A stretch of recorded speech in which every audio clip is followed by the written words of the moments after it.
Peggy 3.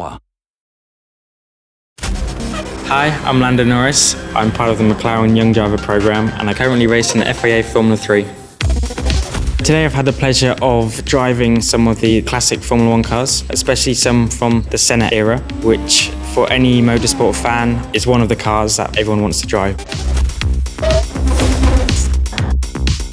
Suzuka is definitely a very tricky track, especially the first section, so experiencing it in all these different cars, I think it's probably one of the best tracks you could actually back-to-back all these McLaren Formula 1 cars.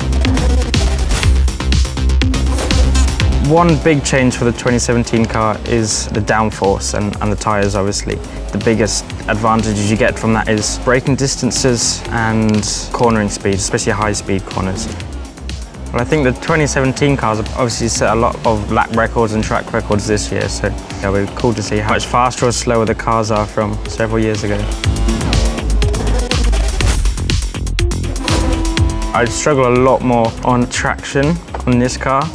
It's a lot more difficult to control the car in both the high speed and slow speed corners. A H-box is a lot more difficult than using the paddle shifts you have nowadays. It's quite fun at the same time. Power delivery, so exit of corners, is a slight improvement compared to the old Senna car. It's a bit more controllable on exits. Downforce seems already slightly better than what the older one did.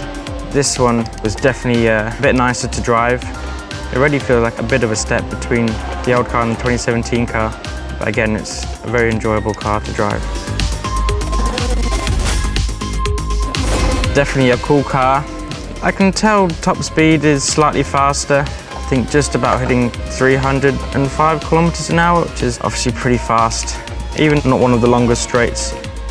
Braking distances and general cornering speeds are slightly higher, and that's where lap time is being taken away from the older cars. A lot of very good racers on in these years, and the cars look very good, very aggressive, very cool with all the aerodynamic bits and pieces that they had on back then. The downforce is a huge chunk better than all the other cars. Yeah, this took it to a whole new level. I would say that the car I'd like to drive most is Ayrton Senna's 1988 McLaren. I think that it's a car that's most different to what I've probably ever driven before. Getting to experience a H-pass and box as well.